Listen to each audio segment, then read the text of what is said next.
எங்கள் எல்லை கோட்டை நீங்கள் தாண்டி விட்டீர்கள். இதற்கான விலையை நீங்கள் கொடுத்துதான் ஆக வேண்டும். அமெரிக்கா மற்றும் இஸ்ரேல் போன்ற கேவலமான குற்றவாளிகள் ஈரான் மீது நடத்தி வரும் தாக்குதல்கள் பேரழிவு பதிலடி கிடைக்கும் என்று ஈரான் பாராளுமன்ற சபாநாயகர் முகமது ஃபஹார் கலீஃபாஃப் எச்சரித்துள்ளார். நீங்கள் எங்களிடம் போரை நிறுத்த கோரி பிச்சை எடுக்கும் அளவுக்கான பேரழிவு பதிலடி வழங்கப்படும் என்றும் கூறியிருக்கிறார். ஈரானின் உச்ச தலைவர் ஆயத்துல்லா சையத் அலி கமேனி அமெரிக்க இஸ்ரேல் கூட்டுப்படை நடத்திய தாக்குதலில் படுகொலை செய்யப்பட்டு உயிர்த்தியாகியானதை ஈரானிய அரசு ஊடகங்கள் உறுதிப்படுத்தியுள்ளது. மத்திய கிழக்கில் உள்ள அமெரிக்காவின் 27 ராணுவ தளவாடங்களை குறிவைத்து தாக்குதலை தொடங்கியிருப்பதாக ஈரானின் இஸ்லாமிய புரட்சிகர காவல்படை அறிவித்துள்ளது.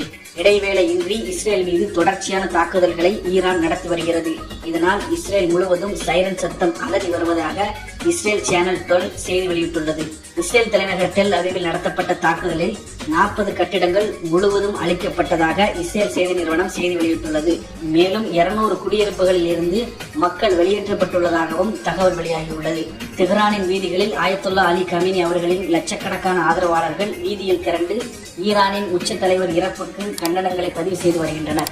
ஈரானின் உச்ச தலைவர் ஆயத்துல்லா சையத் அலி கமேனி படுகொலை செய்யப்பட்டதை கண்டித்து இஸ்ரேல் அமெரிக்காவிற்கு எதிராக ஆயிரக்கணக்கான மக்கள் ஈரானின் சிராஸ் பகுதியில் மக்கள் ஒன்று திரண்டு ஈரான் கொடியையும் கமேனியின் புகைப்படத்தையும் ஏந்தி உணர்வுகளை வெளிப்படுத்தி வருகின்றனர். ஈரானின் இஸ்மஹான் பகுதியில் பல லட்சக்கணக்கான மக்கள் ஒன்று திரண்டு ஆயத்துல்லா அலி கமேனிக்கு இறுதி மரியாதை செலுத்தி வருகின்றனர். இஸ்ரேலின் பல இடங்களில் ஈரான் தாக்குதல் நடத்தி வரும் நிலையில் தாக்குதல் நடந்த இடத்தை பற்றியான தகவல்களை மற்றவர்களுக்கு பகிர வேண்டாம் என இஸ்ரேல் ராணுவம் இஸ்ரேலியர்களுக்கு அறிவுறுத்தியுள்ளது.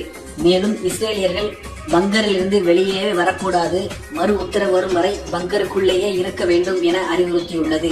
இஸ்ரேலை குறிவைத்து பல அடுக்கு தாக்குதல்களை ஈரான் நடத்தி வரும் நிலையில் இந்த அறிவிப்பு வெளிவந்துள்ளது. ஜோர்டான் தலைநகர் அமானில் உள்ள அமெரிக்க விமானப்பட தளத்தை நோக்கி ஈரான் ஏவுகணைகளை ஏவி இருப்பதாகவும் அதன் எதிரொலியாக டெல் அவிவ் வரை சைரன்கள் அலறியதாகவும் செய்திகள் வெளியாகியுள்ளன.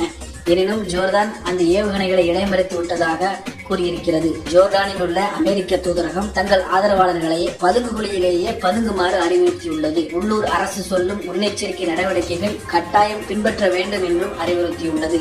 துபாய், தோஹா, குவைத், பஹ்ரைன் போன்ற நகரங்களில் இன்றும் ஈரானின் அடுக்கடுக்கான தாக்குதல் தொடர்கிறது. ஈரானின் ஏவுகணை தாக்குதலால் துபாயின் ஜபில் அலி துறைமுகம் முழுக்க புகைமூட்டமாக காணப்படுகிறது.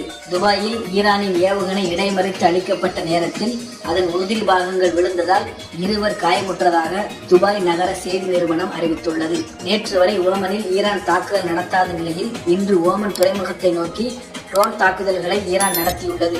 இதில் 1 காயமடைந்திருப்பதாக ஓமன் தரப்பில் தெரிவிக்கப்பட்டுள்ளது. மத்திய கிழக்கில் விமான போக்குவரத்து மற்றும் கப்பல் போக்குவரத்து முழுமையாக நிறுத்தப்பட்ட நிலையில் உலக பொருளாதாரம் ஸ்தம்பிக்க தொடங்கியுள்ளது.